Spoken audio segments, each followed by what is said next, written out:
Yo, welcome to the entertainment headquarters and welcome to the Retro Classic Movie Show. My segment on the channel dedicated to films anywhere from the 1970s, potentially earlier, up to, the mid 2000s. And because this is, I think, a very special year for this particular franchise, and I'm a huge fan of this franchise, I wanted to dedicate the December's choice of this show to Back to the Future.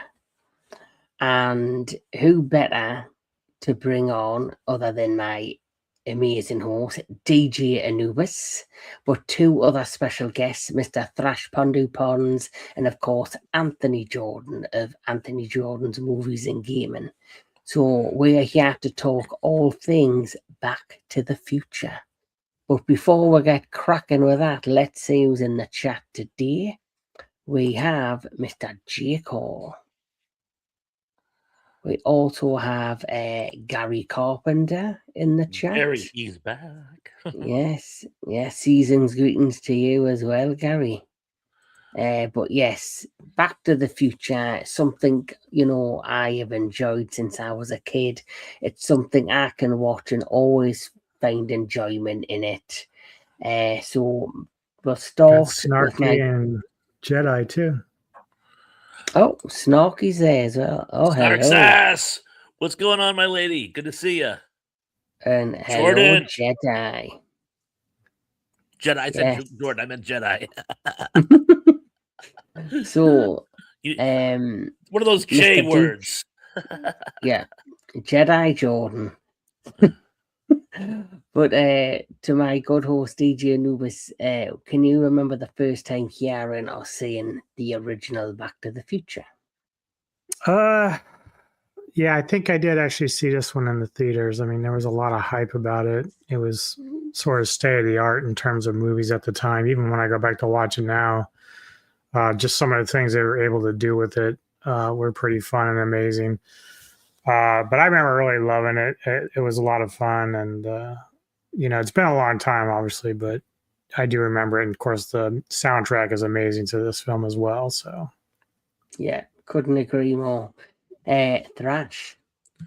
Yeah, I too saw it in the theaters. It was the summer of '85, and I was out visiting a friend of mine out in South Bend, Indiana, and his dad had gotten passes, and he goes like, "What do you guys want to see?" And we're like, "Back to the Future," and I remember being blown away by it. It was comedy, it was science fiction, it was action, it was pretty much everything you want to see when you're a young kid going to a movie, And this was like the height of Michael J. Fox too, and his TV show, and then of course he would go to do Teen Wolf and stuff like that. So, yeah. One thing that always stood out to me straight, it's just the title, Back to the Future.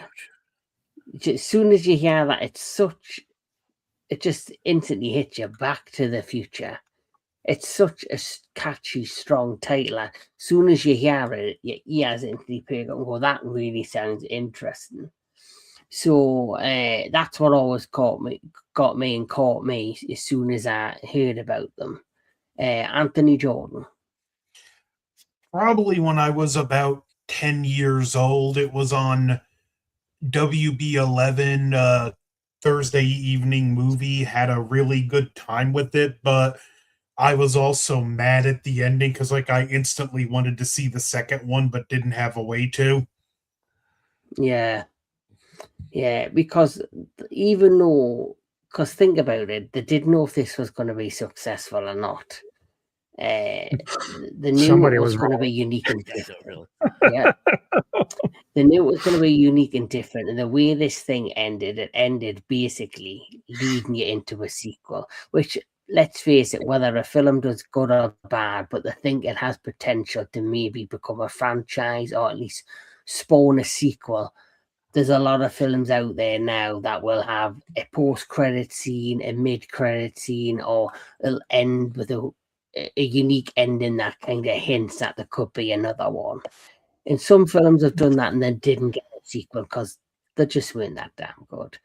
But luckily for us, Back to the Future did so well that we basically got a trilogy. So before we actually talk about the first one, I'll just talk a little bit about the film. So Back to the Future is an American science fiction franchise created by Robert Zemeckis and Bob Gale. The franchise follows the adventures of a high school student, Marty McFly, and an eccentric scientist, Dr. Emmett Doc Brown, as they use a DeLorean time machine to travel to different periods in the history of the fictional town of Hill Valley, California. So the first film came out in 1985, the second came out in 1989, and the third one came out in 1990. Gary says there are talks to do a new Back to the Future with a new cast. Well, I think, the way the world's going, they probably will attempt to do a new one, but I guarantee it's never going to be the same as the originals. From what I understand, the director, though, he has enough control over the rights that he said he's not going to let it happen. Zemeckis said that on a couple of occasions. He's actually got that much control because I think he still owns the actual rights. So the only way they'll ever do another one is, unfortunately, when he passes. And if his family gain the rights in the will from him and they decide to sell the rights, it depends, if they choose to go down that road. But let's talk about the very first feature film, which, of course, is Back to the Future. So the film basically is about Marty McFly, who, lives in, the valley with his family. His mother, who you first meet, a bit of an alcoholic. His dad's a bit of a wimp. And he has these two snotty, ungrateful, rotten siblings. And he goes to high school, and then one day he meets up with Doc Brown, who is like his eccentric friend, who talks to. Doc then decides to take him to do an experiment. He was very eccentric, very out there, talking about, of course, a time machine that he came up with in 19 something 05. 55. Hello, hello, Sarah. Sarah. So 1950, was it 19? Did you say 65? 55. 55. 55. Came up with this idea of this time machine in 1955. So, now Marty's basically helping the Doc with his experiment. So next thing you know, he reveals in the parking lot of the shopping mall. Sorry, I don't know what a super mall is, but I know what a shopping mall is. He reveals in the shopping mall this badass DeLorean that is just, just filled out to the T with all these gadgets on it, these big machinery on the back. And it turns out that to power it, Doc has gotten some plutonium, but he's taken the polonium from these, I think it's Libyan terrorists. And he's actually going to experiment with the DeLorean. He's going to actually experiment with the DeLorean by putting Einstein, his dog, in it. But just as he's about to do the experiment, who turns up? The terrorists. And they gun down Doc Brown. Marty has no choice but then to get inside the DeLorean and obviously go on basically the ride of his life. Gets in the DeLorean and he basically ends up going on basically Back to the Future, back to the past, back to 1955. And this is the start of our adventure. So we'll start with my guest. We'll start with Mr. Thrash. How do you feel about the beginning of this movie and the beginning of like the plot of how this all starts off? It really grabs you. I mean, there's a lot going on in the beginning, and oftentimes exposition can get clunky. But in the beginning, we find out that Marty McFly, is sort of a slacker in school. He wants to be a rock musician. There's that great scene where he auditions for the talent show, and he's turned down by, of all people, the vice principal, played by Huey Lewis. And it's really funny because he's actually covering a Huey Lewis song in the audition. And then, of course, we see his interaction with Christopher Lloyd. And Christopher Lloyd is a national treasure. Most people originally got to meet Christopher Lloyd with his long-running character of the Reverend Jim in Taxi. But he'd been working for years before that. He was in One Flew Over the Cuckoo's Nest.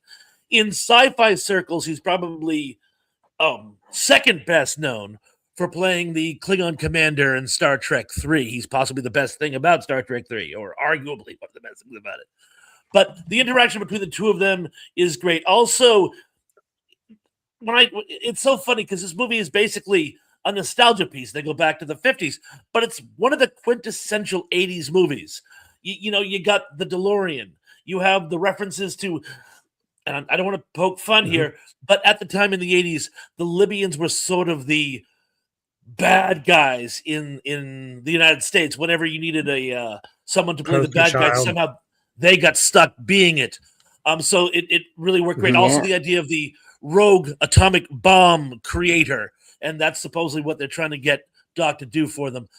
And so it just, the opening segment, it has so much going on. It's so tight. It's so brilliant.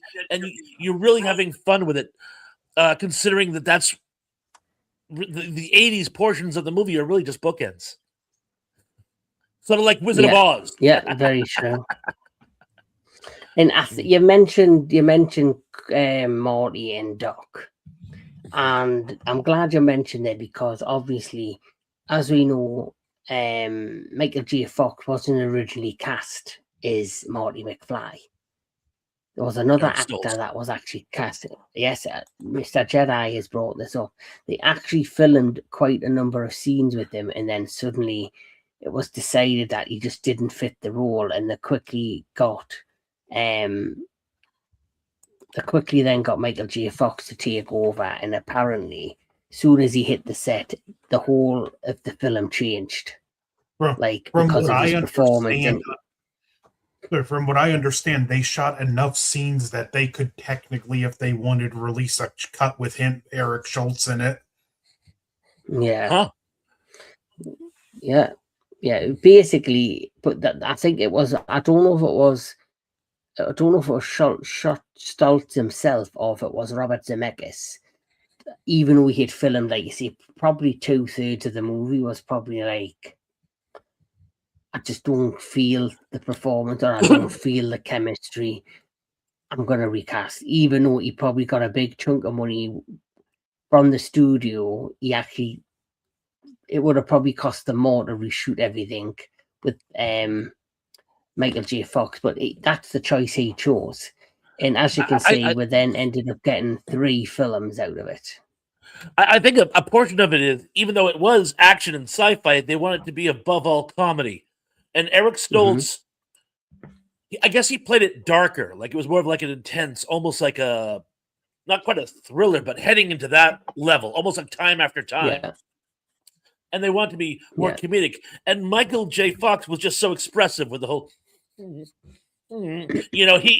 could look at him and feel the comedy. So for the comedy angle, I think they made a sound choice. Yeah, definitely. Anthony Jordan, how do you feel about the beginning of the movie and Michael J. Fox and of course the fantastic Christopher Lloyd? It's a brilliant setup, the way they introduce the characters, just the premise, the time machine. Just I got no complaints, and I had one time seen something talking about some of the different permutations before we got to the final script, and we dodged a bullet with a lot of this stuff because one of the original scripts, Marty was actually selling bootleg movies for Doc. And I'm like, if they had stuck with that would have made Doc dislikable before we even met him. So I just say that to say, too, does a great job making our two main characters really likable off the bat, and then we get the shocking scene where he gets shot and has Marty speeds away in the time machine, inadvertently going back and going into the past to escape the terrorists. So just great fun stuff already. And the score, because which even really makes the action scenes all that much better. yes. And the thing is with this particular film, it starts off quite dark, like you see with the gun down the dock. And then it ends up in the past. And then obviously once Marty's in the past, events transpire where basically he's going to wipe out his future. Because obviously there's an event with Marty's father. You know, so there's Doc in the fantastic Marty McFly. Like you see, you're all introduced to a number of characters. So this is his father when he's younger, back in 1955. And then who can forget this lovely lady, Leah Thompson, who plays his mother. And then obviously the villain of our piece is Biff. And of course, basically events transpire where Marty's father was like basically a peeping Tom in a tree looking at his mother, or who is potentially going to be his mother. And he falls out of the tree, runs away, and then Marty is hit by a car. And the next thing, he wakes up in a darkened bedroom, sits up, and there's his younger mother basically Googling over him, getting infatuated with him. And he's like, this is so uncomfortable, Mom. Well, he can't see him. Mom, I do have to say this, Mom. My 2 cents on this. So these films I went back and revisited for the first time in a very long time, all 3 of them, to prepare for this. And as good as Leah and Crispin Glover are as actors, like I have so much more appreciation for watching this first movie again with them both, because the way they both were able to, because they were young at the time, and the way they were able to play older characters was quite amazing. Like at the time, I didn't really think much of it, but going back and rewatching when Leah was doing the older version of herself, it's like, that's actually quite good. Like she changed her dynamic. She's still the same, but then when she's younger, obviously she's being a young girl. Yeah. So she managed to like adapt to the older versions that she was playing. And again, you brought up when Marty wakes up in the bed, like I forgot that happens like every single movie. At some point he thinks he's dreaming, and then it turns out his mother is there with him. So yeah, I had to give a shout out to Lee and Crispin, because they're amazing actors. Oh, amazing.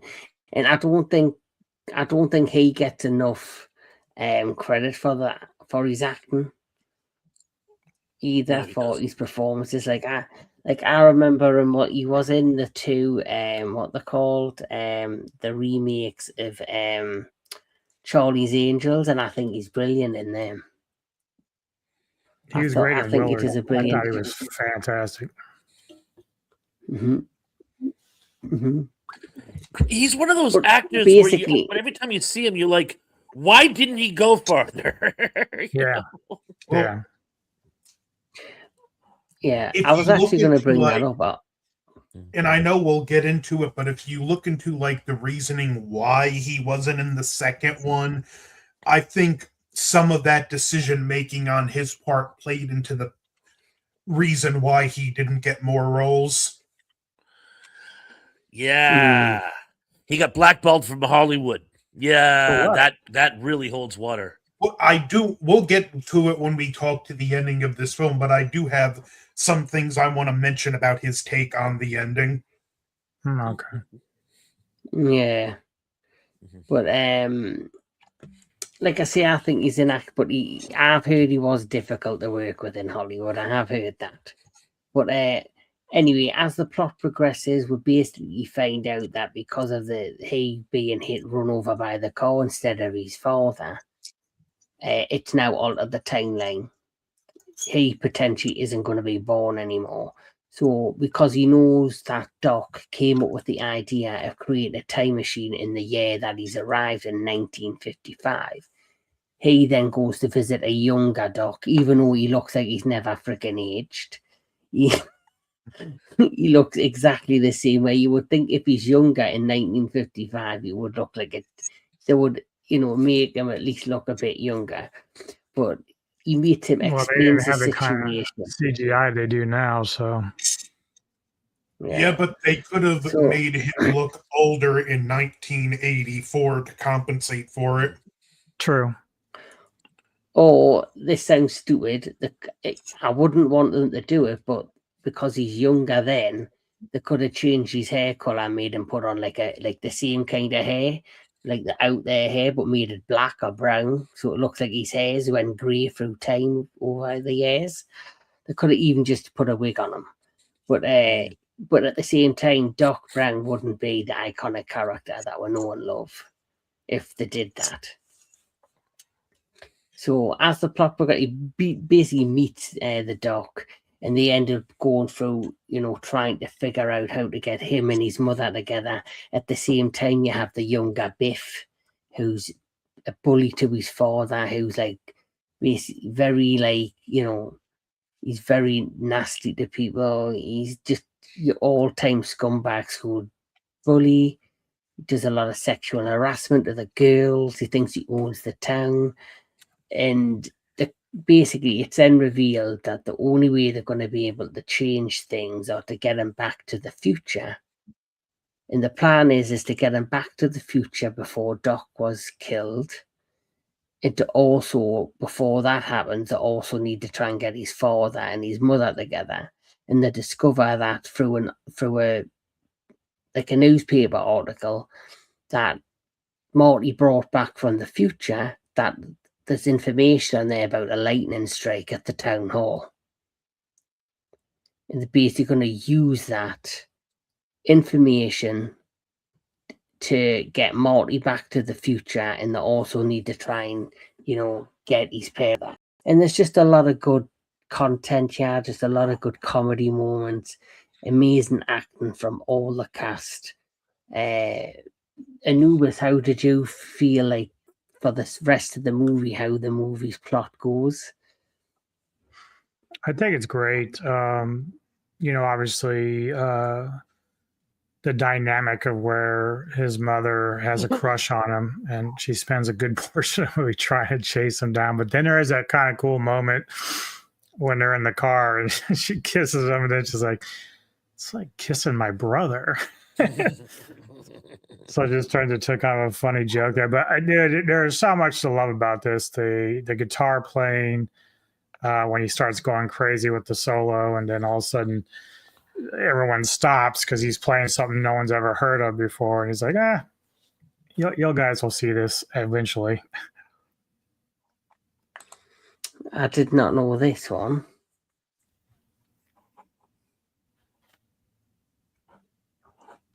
So that would have been a completely different outcome. And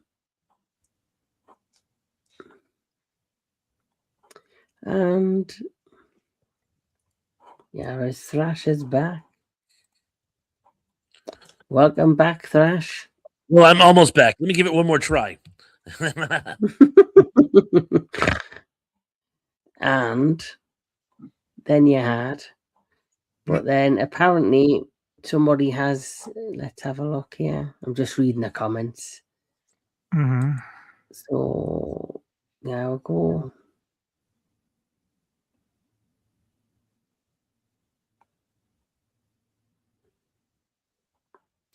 So they never paid him what he basically was asking for.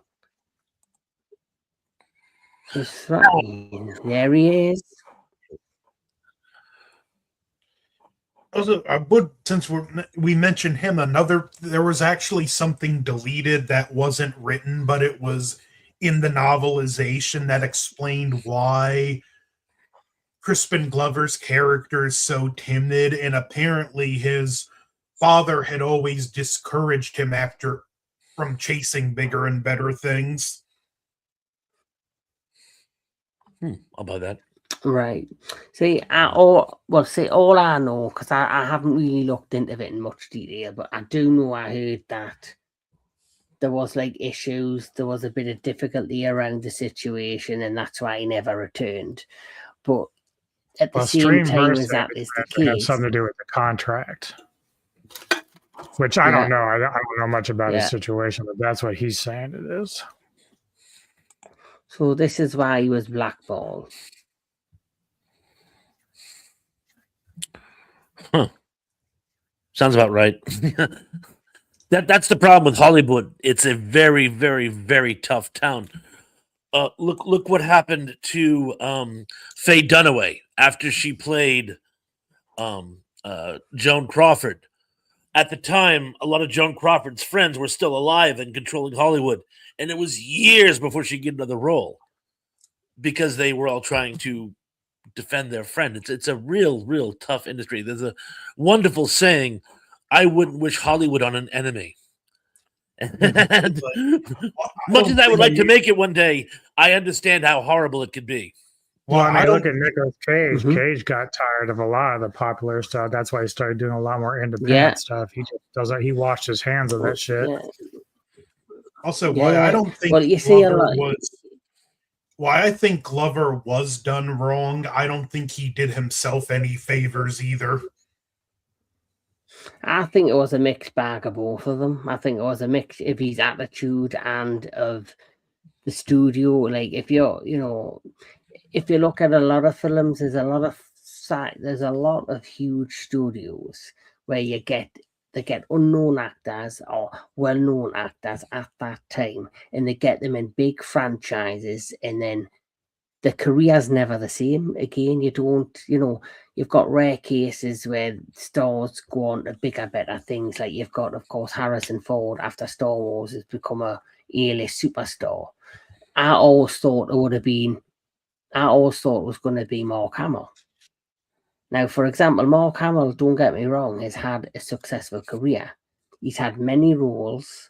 He's had, but majority of what he's known for is his voice acting.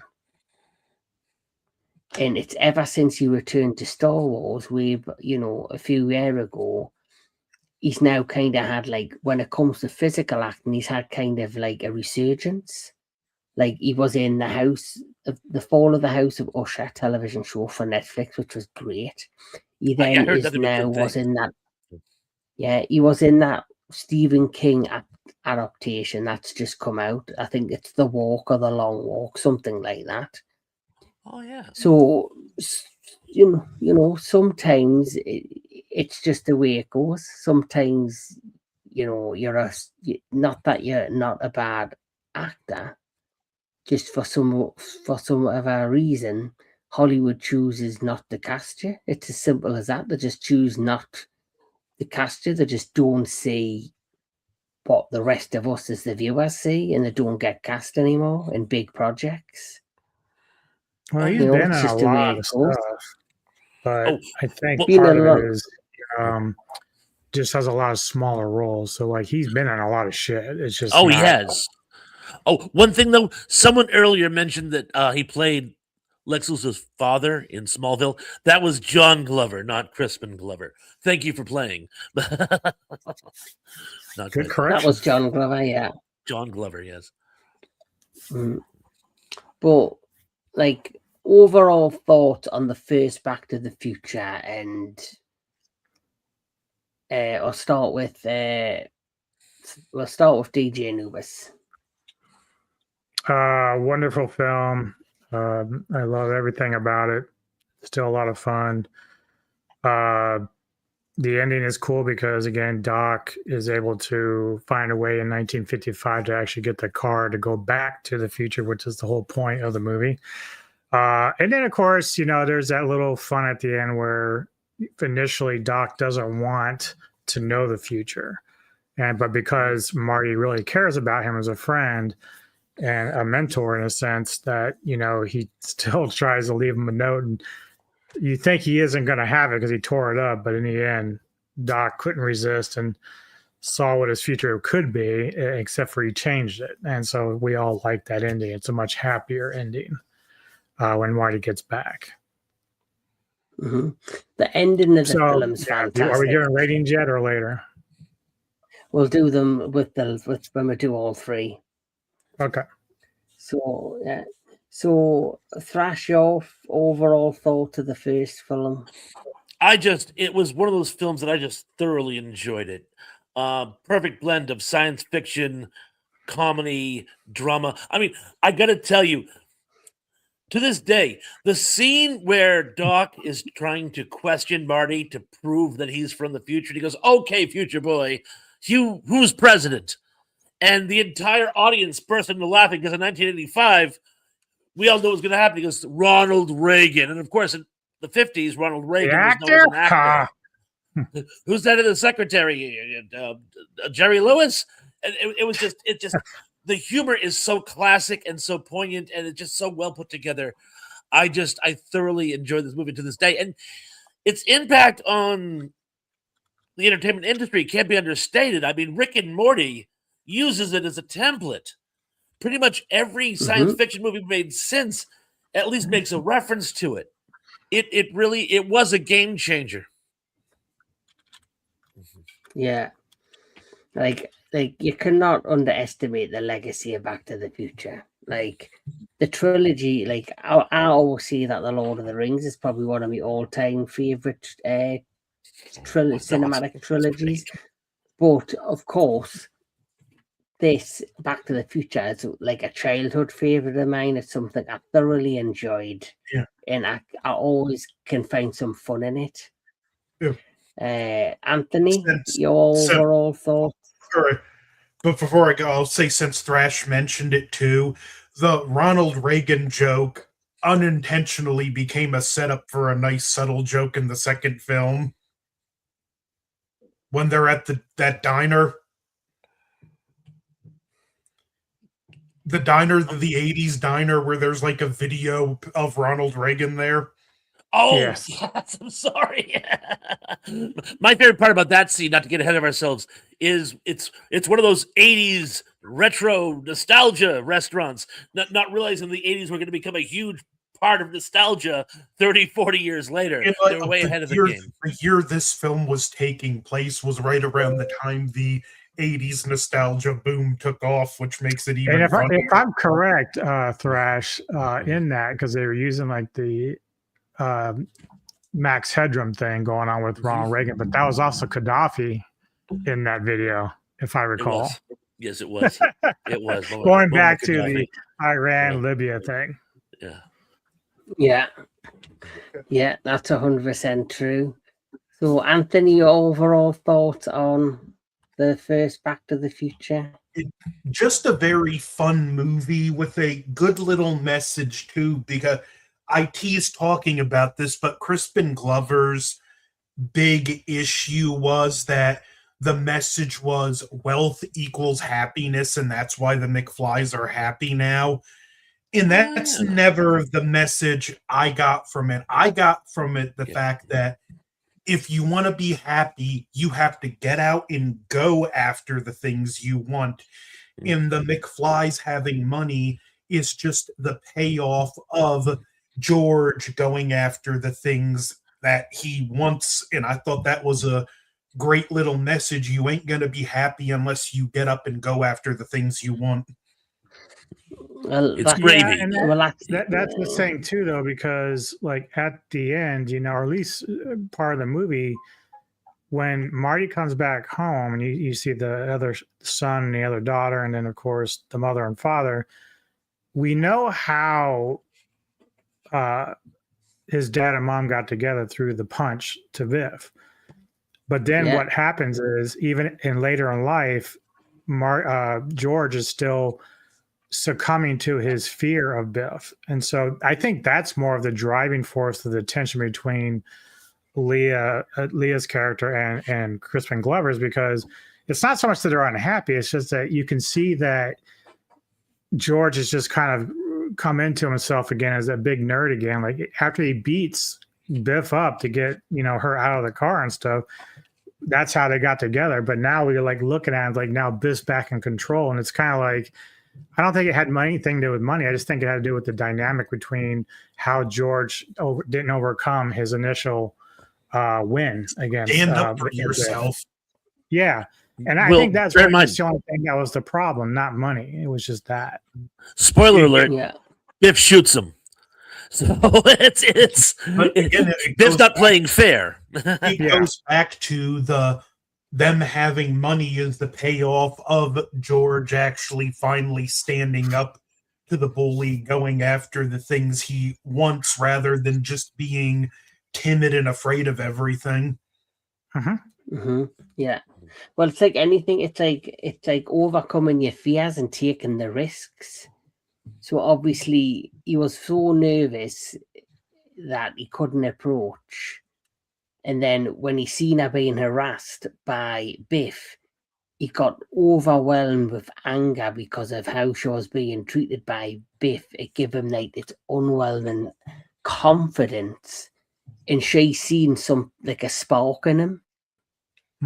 She's seen this passion in that she's probably never seen. She probably never looked at him before up to that point. Oh, yeah. And because it was like this initial connection, she now is seeing him like the real him for the first time.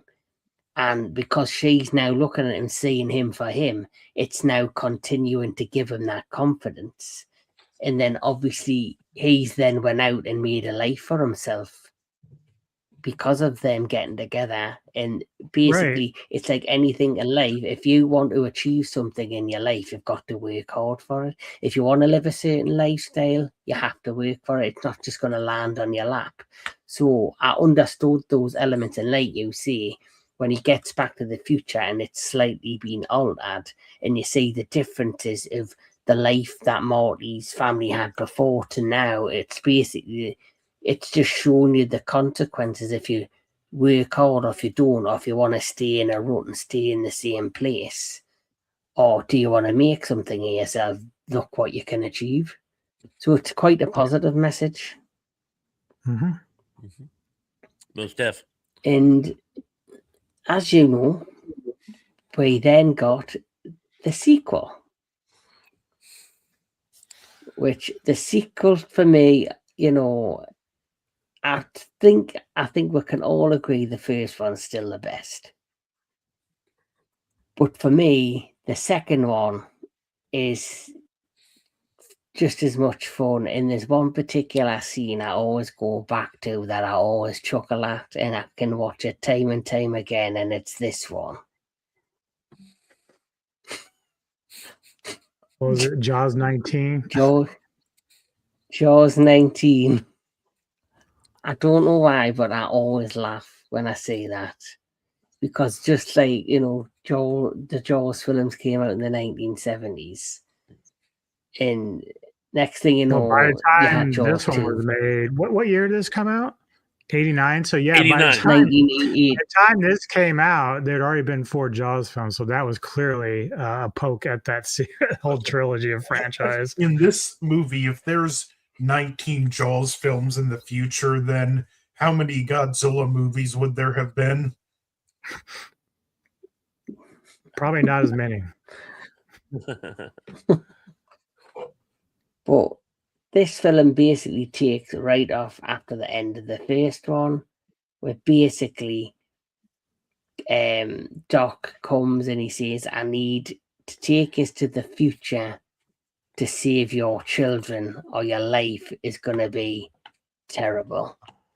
And so he basically takes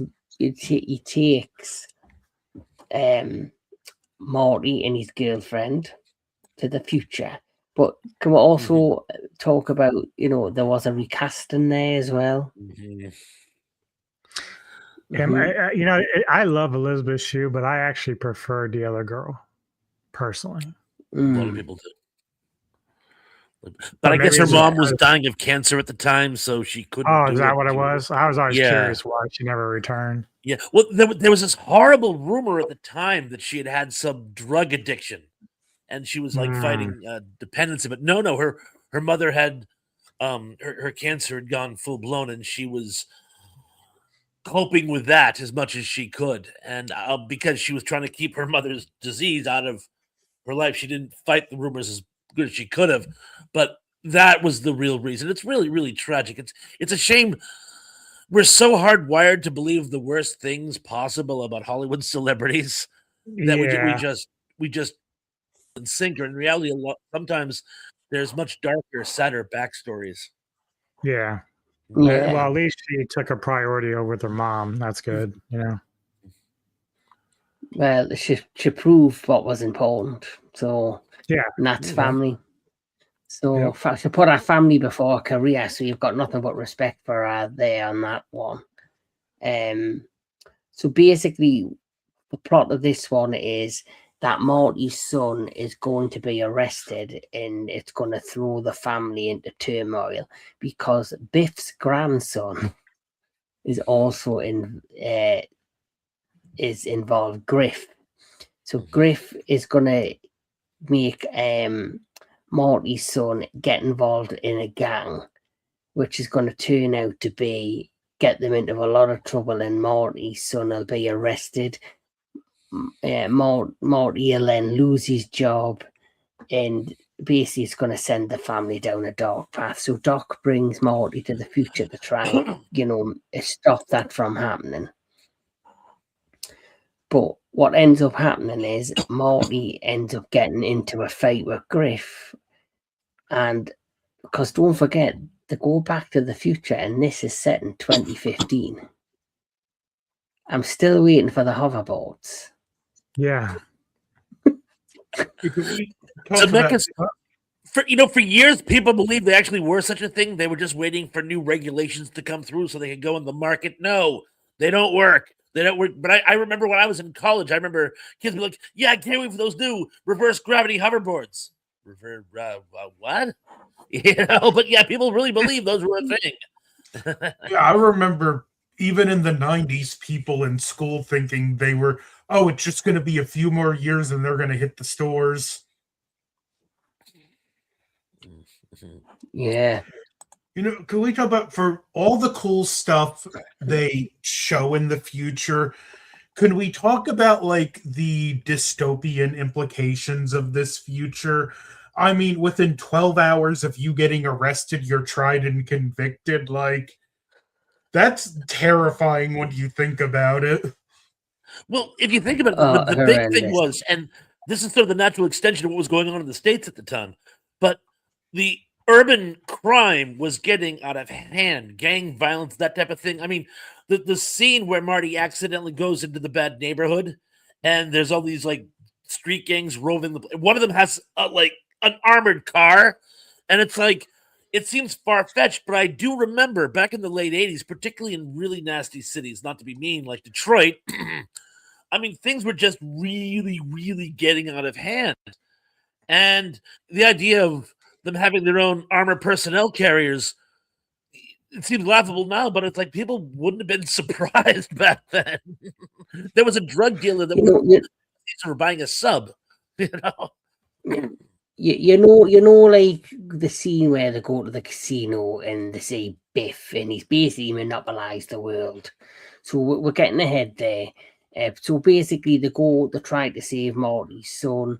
You've got Biff's a really elderly version of Biff who has this magazine, and it's got all of the winnings from the next 20 years of horse races. So he then, when they're trying to save Morty's son, he somehow gets in the time machine and goes back in time and gives it to the younger Biff. He then goes back to the future, drops it off, but he obviously has an accident and snaps his cane and leaves it in the time machine. They then go back to the past, and they can see things are dramatically different. Oh. Biff, and then they realize they see Biff's cane in the car, and they realize he's traveled back in time. So then they end up having to try and correct it, and they end up going to Biff's casino at one point. And I love when you see the teacher who calls them all slackers, and he's got a machine gun in his house, and he's shooting them walking down the street. I don't know if you've got this, but as you know, Predator 2 is set in like a dystopian screwed up world. It gave me Predator 2 vibes with the gangs walking around the cities and like trash cans on fire and the casinos got bodyguards, and it gave me that kind of vibes. I'll buy that. I just always envied this movie because So I wish I could get the an second almanac. film basically Go and change my financial. yeah, where he says it's going to make it better, and you've got there's Doc and the dude and all, like the space version of the DeLorean, I guess. I always loved this design. But, there is a little bit of a, I guess you could say, a plot hole here. I know Doc couldn't have anticipated Biff stealing the time machine, but it's got this futuristic device that basically burns garbage and powers it. So why didn't he just roll up the almanac and drop it in there to fuel the car? You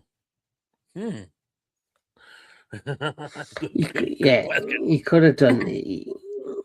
You could have done that, and then it would have. There were a lot of plot holes. Yeah, but they obviously had to do something to keep the story going. But the second movie for me, it's just as much fun as the first one.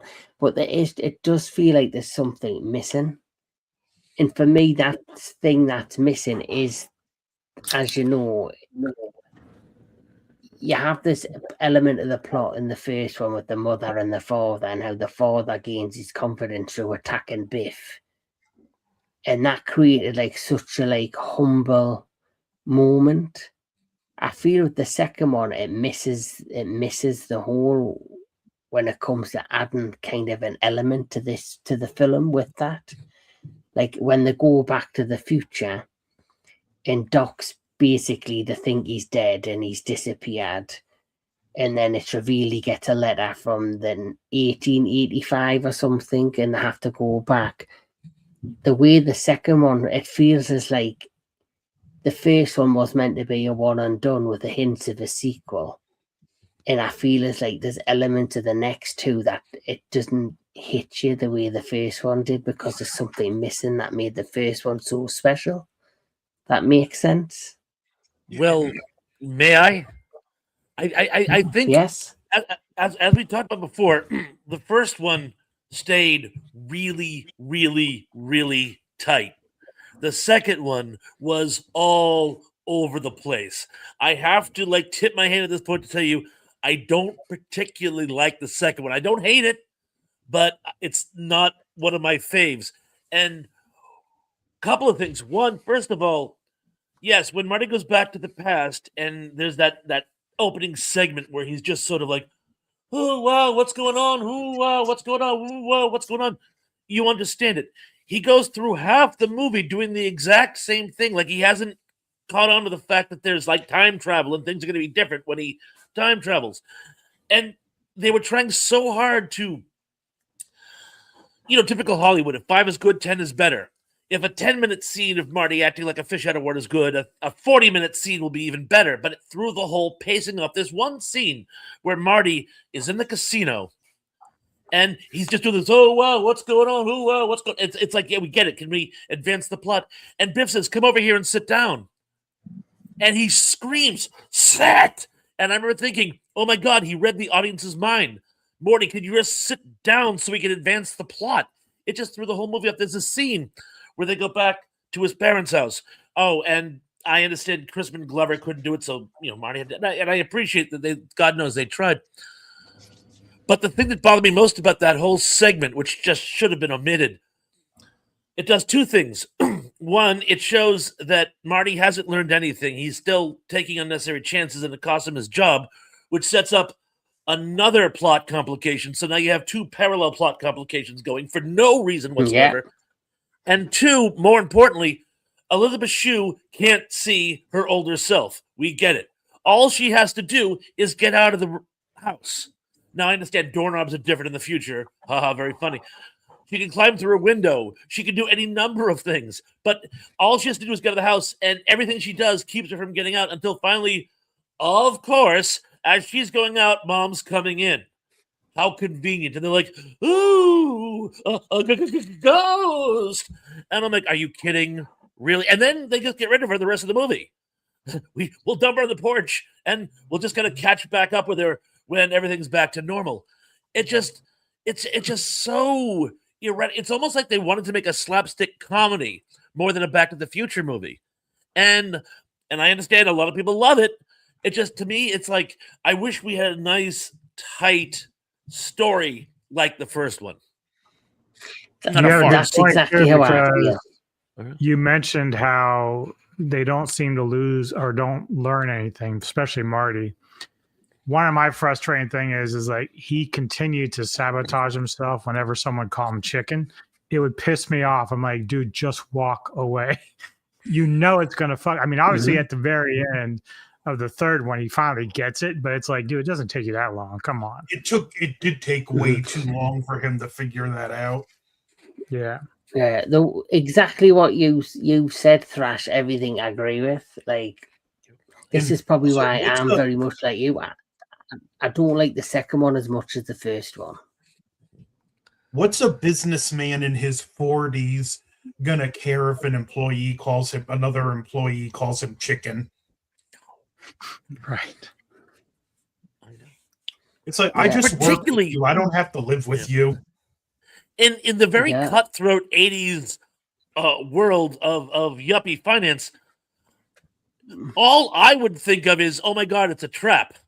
Mr. Tanaka's on the other line, and this guy's trying to goad me into doing something so they can fire me. You know what? Yeah. Call me a chicken all you want. It's a trap, and I'm not stupid.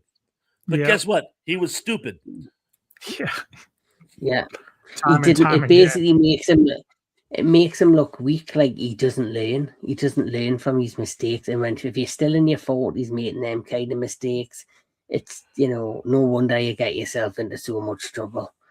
That's how I personally would look at it. But Anthony, your overall thought on the second film?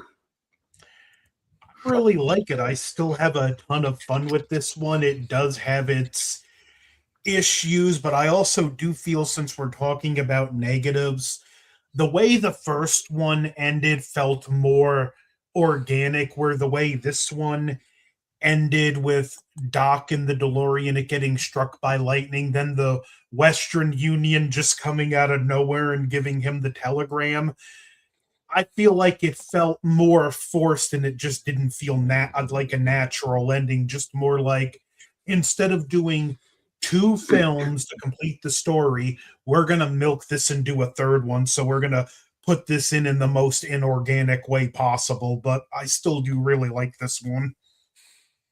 And Jedi brought this up earlier. Zemeckis actually once said in an interview when talking about the future, you are never going to be right. So he and Gale were just spin doctoring ideas, which I think you very much can tell in the sequels. I don't know if you guys agree with that, but I can see that. Oh yes, I can certainly see where that could be the case.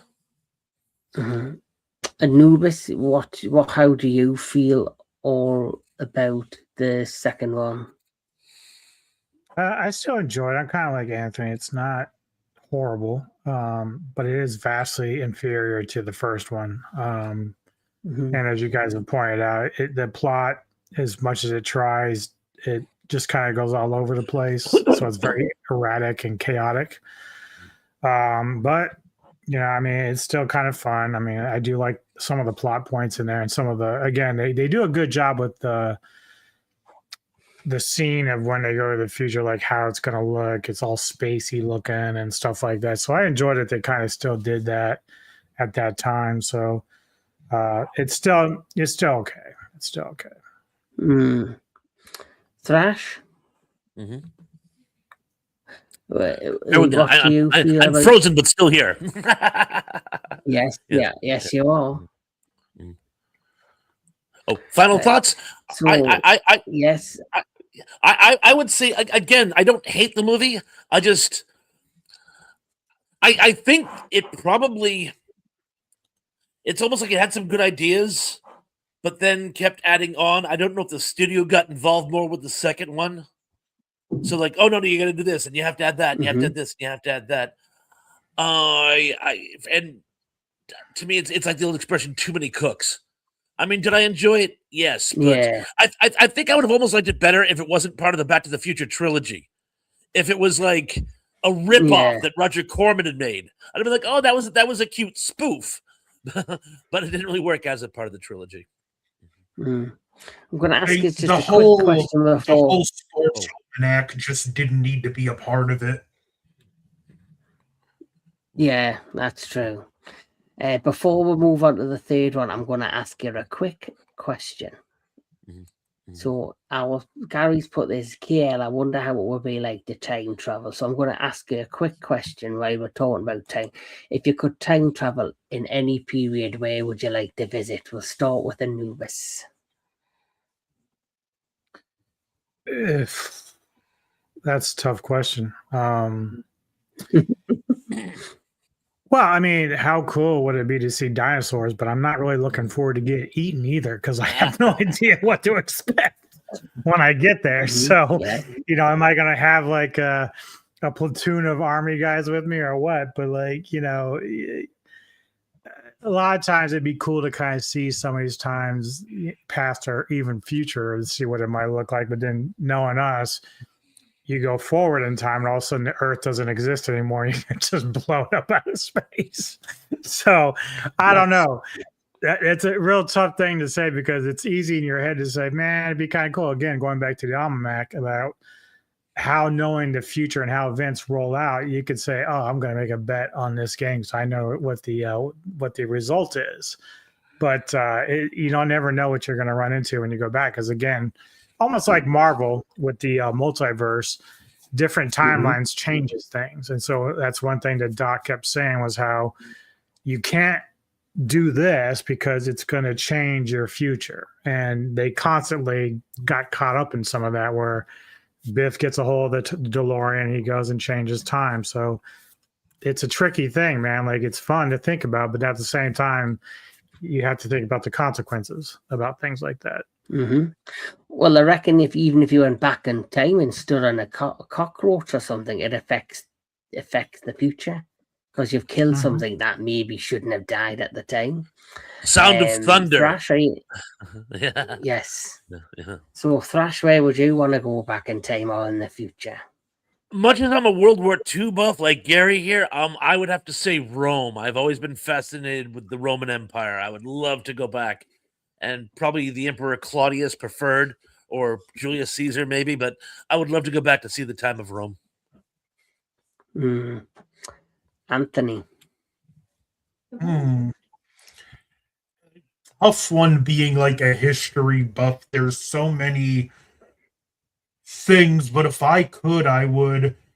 Honestly, I think I would have liked to have seen firsthand the Christmas truce from 1914. Brilliant answer. Wait, Hi, Neko. She just got home, sorry. No, it's cool. Hope she's doing well. Thrash is back. Thrash, welcome back. As for me, if I had to time travel, you know what I would do just to experience it, and this is going to sound weird, I'd like to time travel back in time when the Titanic set off, and be on the Titanic, and just before it's about to go, time travel back, just so I could have a day with the rich folks on the boat. and see just so Kevin can say, later, bitches.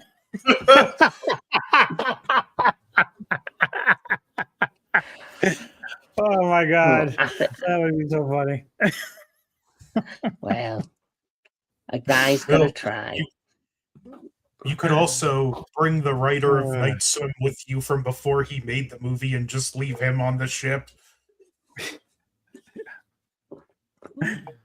Oh shit! I think Jake's impressed with my idea. Unless, of course, your yes, time machine fails you at the last minute. very true. But who knows? But anyway, as you know, we were not done there yet. We then got Back to the Future 3, which for me personally, I'm going to be truly honest, may shock a few people. I generally like the third film better than the second one. I do too. I think it's better. I'm glad Neko agrees with this.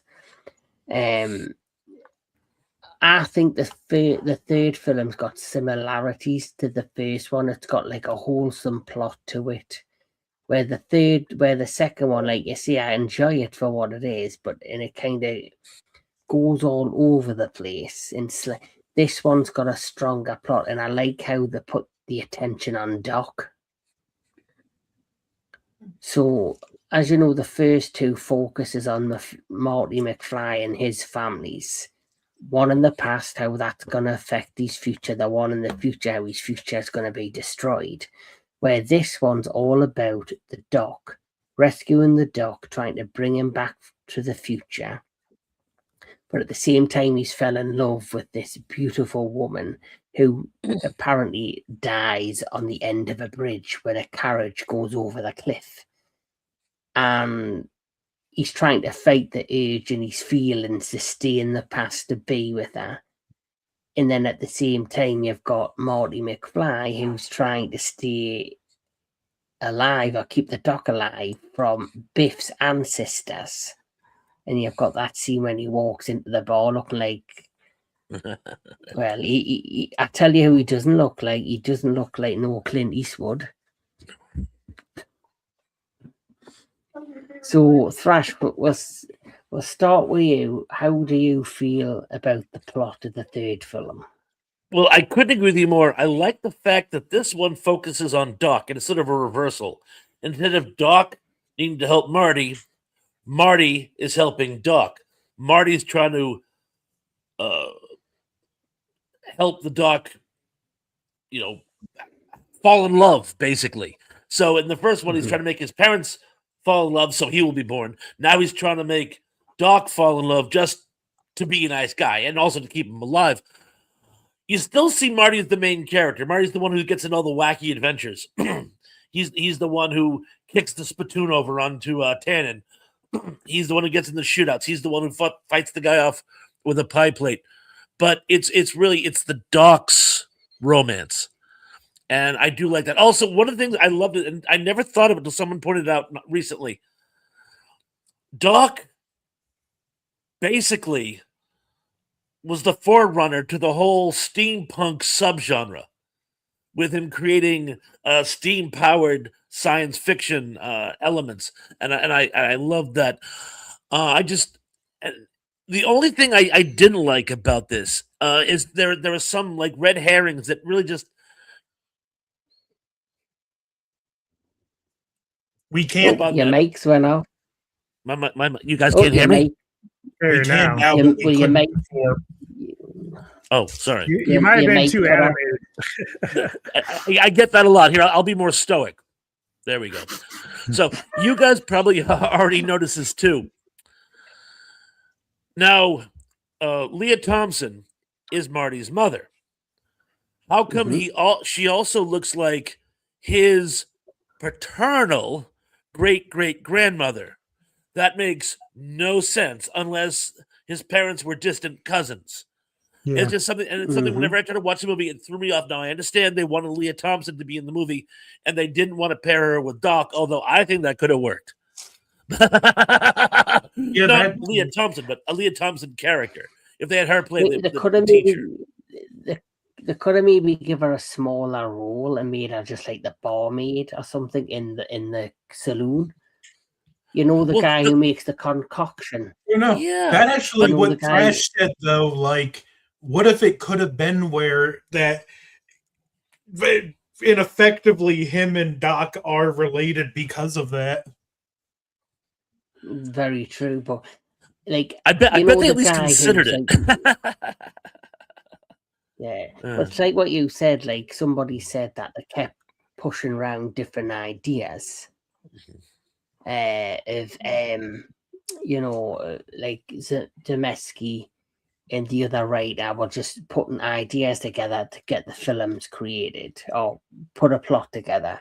So, like you see, they might have wanted to cast her, and they just thought, right, we'll just make Morty's ancestor.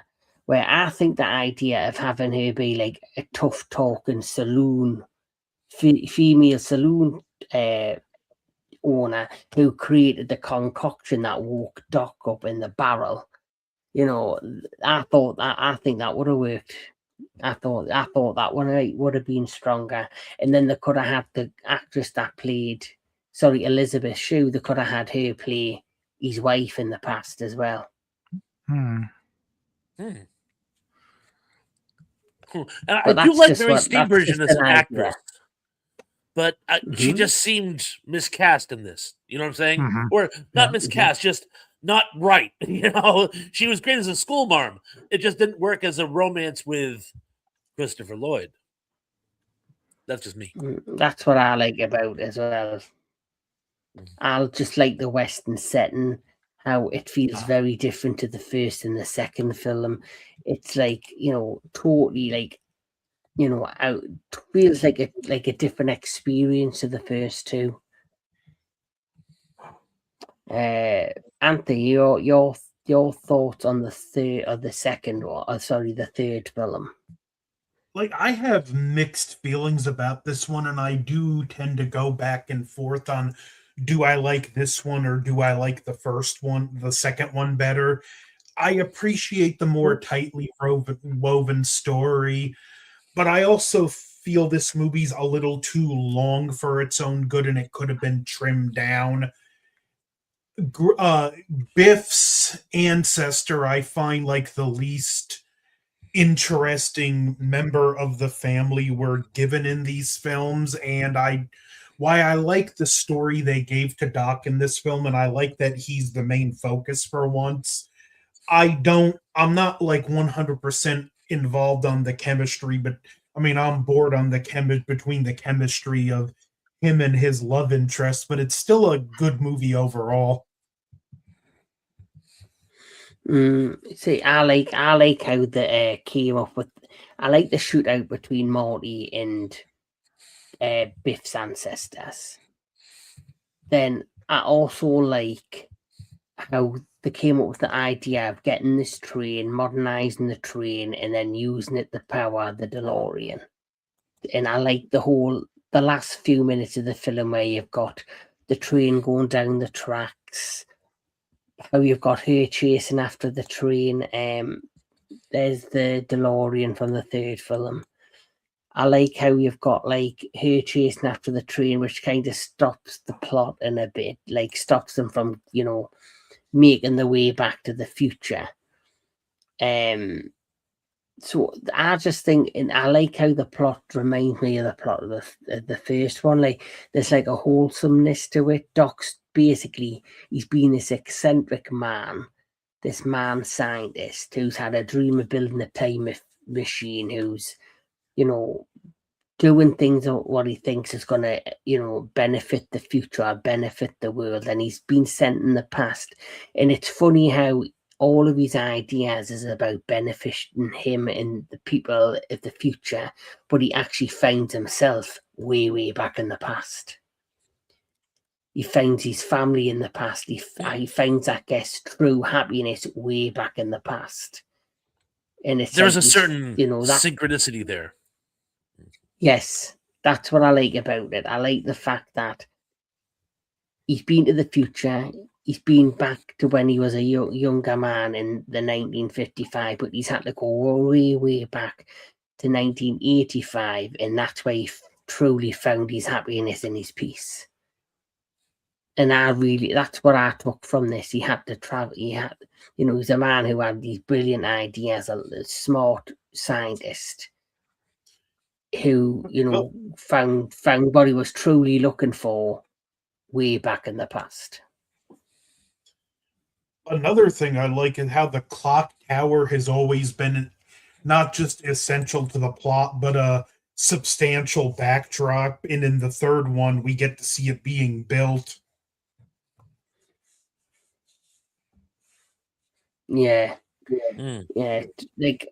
I feel like Doc has constantly been looking for something, thriving for something, and I think deep down, throughout all his brilliance and his machine making and his incredible mind, even though he was so smart and did all these brilliant things, I think deep down he was just looking for, like you said earlier, Thrash. Morty was helping him look for love in the past, and I think deep down that's the missing piece of his life. Because if you see him at the end of the film when he's got his 2 kids and he's got her, there's something changed. He looks and feels different. He feels complete. Yes. He feels like more humble. He's not as eccentric or as crazy. Like, he feels calmer, like he's calmed within himself because he's finally got what probably he's always just generally been looking for. Anubis, your feelings on the third one? Don't really like it. Didn't really like it.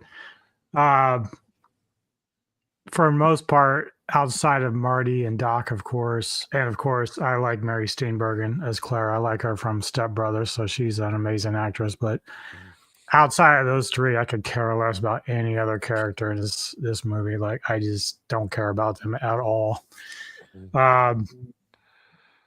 You like it obviously because it has similarities to the first film. I actually dislike it because it is too close to the first film. I'd rather it be something different. The one thing I would have liked, and it's not so much the idea that they're in the Old West, but if you've ever seen like Bill and Ted, how they would jump from time to time, I would have liked to see this film kind of do something like that. I would have liked them to see it kind of jump around a little bit and have a little bit of fun with that and mix it up. Like maybe they couldn't control where the car was going to go and maybe end up in the Wild West where eventually Doc would find his lady and stuff like that. But I think I kind of agree with Anthony too, that this movie is really too long for its own good because it's really trying to draw it out and drag it out. I thought it was cool at the end, though, obviously, with Doc creating the train time travel machine. That was kind of neat, and it's a nice little bookend for him to see Marty again. But overall, I don't really like this one as much. And it's not even like I think the second one's amazing, but I just don't like it as well as the second one. Can I ask, because this is something else I noticed with it, that it doesn't have that many big moments sprinkled throughout. You have him getting in the past. You have the final showdown with Grift, which isn't that big of a moment. Then the only really big moment you get is the train sequence at the end, where the first one, you had the roller skate sequence, you had the music at the concert. The second one, you had the hoverboard sequence. And they just kept building on with these big moments. And the third one, you just get like that one really big moment. Mm-hmm. Yeah. Yeah. But I feel like they did that on purpose to simplify it. I think they were trying to make it more about the characters than the spectacle. But, well, they got back on track. They made it, like you said, they made it more straightforward, like the first one. The second one's it fails. The second one fails because it's going all over the place. But this one, I think they kind of knew they screwed up on the second one with the plot, so they made it more straightforward. But it's just not as interesting as the first one. They just don't really get to the same point with the first one like they did with that one, in my opinion. Yeah. I personally, like I say, you've mentioned the reasons why I like this one and why I kind of connect to this one more than the second one. But in all, I do think that the Back to the Future trilogy is a strong trilogy, as it's got its place in history because during the time it was made, the special effects literally for its time, the best special effects that you could have ever seen. Like the artistry, like Jedi's mentioned, the miniatures they used in the third one, they probably had miniatures on the first and the second one, like the locations, the costuming, the cinematography, the VFX at the time, what for the time were the best special effects you could have had during that time. And I still think, despite yes, they might look slightly dated now, I still think they're effective. I still think they work well in the films. What about you, Thrash? How do you feel for its time, the effects and the cinematography they used during, the filming of these films? Well, yeah, the special effects was state of the art for the time. I still think they hold up pretty well today. And as far as the filmmaking, I really like how it's shot. By and large, I thought something the camera work was really slick, particularly in some of the more animated, fast paced shooting sequences. I mean, I think that they did a very fine job. Yeah, and the only other thing I'm going to mention is the soundtrack. Everybody knows the Back to the Future theme. Everyone, when they hear it, they instantly recognize it. For me, it is just as famous as the Star Wars theme, the Jurassic Park theme. It is the theme for, it's just the music and the soundtrack and the score, for me, is another thing that propelled the first film soon as you heard it. And about that, while you're at it, I mean, if you think about it, like Ghostbusters was about Ghostbusters, right? The theme song is, it's not Back to the Future. It's The Power of Love. It isn't connected conceptually to the movie, but we still love it and we accept it. And was it Marty's love of family, love of his girlfriend, love of Doc? It doesn't matter. It's just the fact that here's a really awesome mensch of a kid, and the people he loved, they're okay as long as they stay with him. And I just think that's a really sweet message. Even though ironically it's what, and I'm frozen again. I'm apologizing, guys. I think my camera's on its last legs. You're good. but again, the fact that it isn't, that they didn't go for some schlocky ripoff of the movie where they just sort of name drop the movie in the song. They didn't go for that, and I thought it worked very well. And you don't see that a lot. And Jedi's mentioned this. Yeah, I generally think that Back to the Future, they'll probably not do a remake or a thing till after Robert Zemeckis is dead. I'll be in the 80s, hopefully, and have Alzheimer's and not fucking know that it's happening. But there is something that of kind of a tribute to Back to the Future, and I am going to be seeing this next year, and it is, of course, the Back to the Future, the musical. Oh. Which I had a family member. I've got a cousin who actually went to New York in the summer, and it was I must have been when it. I don't know if it was not long after it debuted. He actually went to see it on Broadway and actually said it's really good. He goes, it's catchy, it's full of 80s nostalgia. The cast there were brilliant. He goes, and it just took him right back to his childhood. So I'm looking forward to that. I don't mind them doing things of this nature, like a play, a musical, and doing, merchandise and stuff like that, and sticking to the heart and the soul of what these films are about. But as we've seen with like the Indiana Jones, and trying to bring long lost franchises back or much loved it doesn't always work.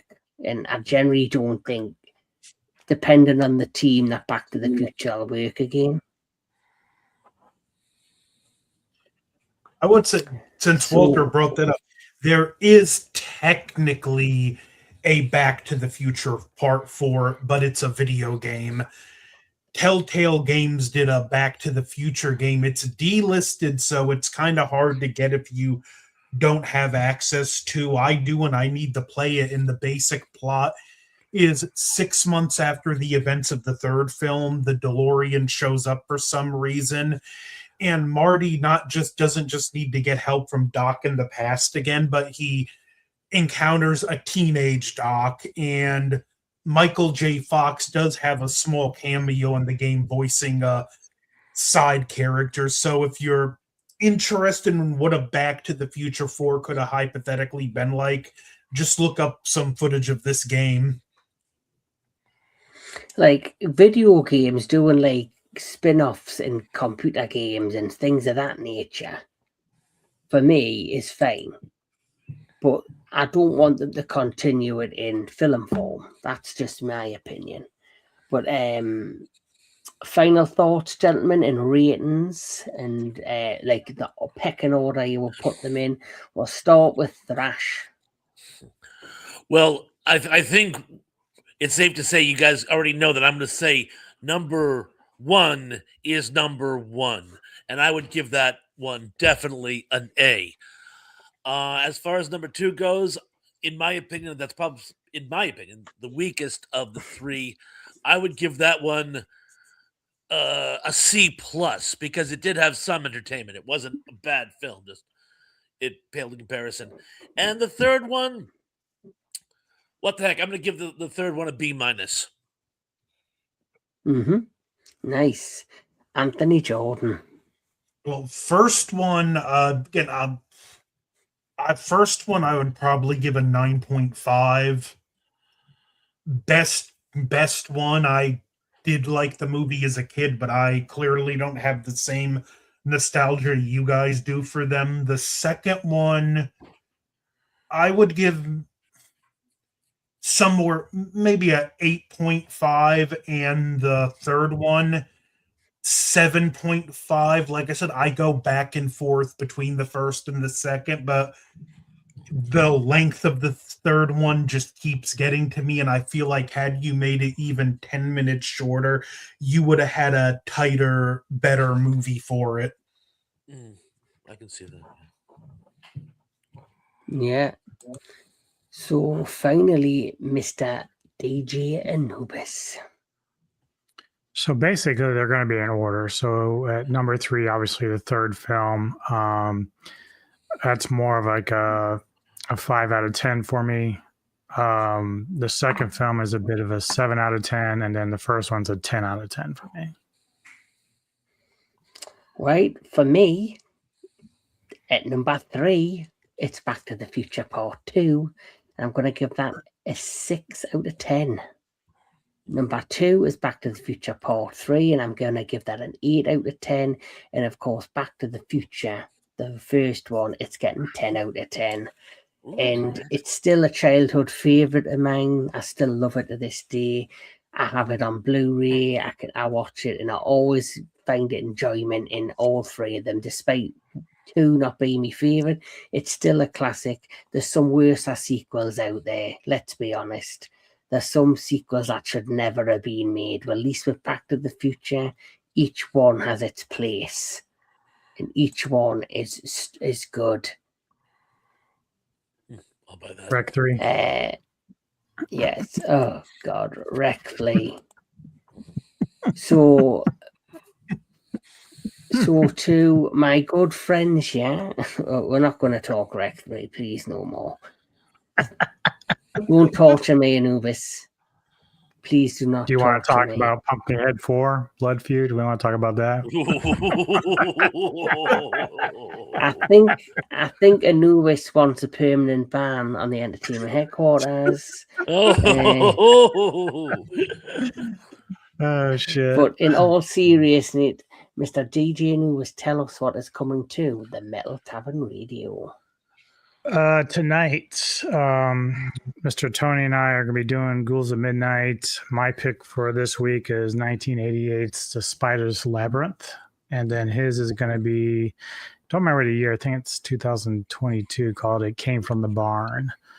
And then on Friday, I'm just going to let you guys kind of announce the stuff that you're going to be hosting. So the thing that I'll be doing with Neko is our top albums, metal and rock albums of 2025. So we'll be doing that on Friday evening.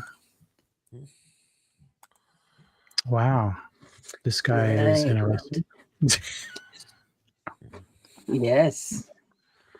He was till I got rid. Anyway, so Thrash, what is coming to your channel? Well, I've been doing a lot of work with Danny Staten and My Fluck is Everywhere, but they're taking a break for the rest of the year. So for the rest of the year, I'm going to be doing solo shows on my channel on Sunday nights at 7 Thrash time. That's Eastern Standard. As you know, it'll generally be your basic Q&A and trivia, but this Sunday, the trivia is going to be revolving around the late, great Rob Reiner. I'm going to keep it as light and positive as possible, but it's going to be Rob Reiner trivia. Cool. Nice. Well, he deserves a tribute. He was a fantastic filmmaker and actor. And that's my 2 cents on it. And finally, Anthony Jordan. Well, I got some stuff coming up Friday. I'll let you talk about it, but I have my Gundam Wing retrospective coming to an end with my coverage of the movie Endless Waltz, and I think that's pretty much it for the rest of the year. Yeah, well, as you can see, my 3 guests have amazing content. Please like, share, and subscribe to their amazing channels if you're not already. As for me in the entertainment headquarters, coming this Friday, me, my good friend DJ Anubis, and Anthony Jordan are doing our next Into the Darkness segment, which is dedicated to horror, and we're going to be doing a doubler. We're going to be doing The Shining and Doctor Sleep. And Excellent. after that, on Saturday at 10 p.m. my time, aka 2 p.m. Pacific time, 5 p.m. Thrasher's time, we're going to be dedicating a stream to Gamera, the Guardian of the Universe. Yes, so Gamera, as you know, he is basically one of Godzilla's rivals, but it is his 60th anniversary this year. So because it is his 60th anniversary, I can't end the year without doing a stream and celebrating the career in the movies from Gamera. And finally, next week on the 23rd of December, just before Christmas, be a last bit of content that I'm throwing out there before celebrating with family. Me, Anthony Jordan, DJ Anubis, DJ Neko, his partner in crime, are going to be doing a very special Christmas special, and it's going to be 2 Christmas type movies. The first is Scrooged, and the second one is going to be Edward Scissorhands by Tim Burton.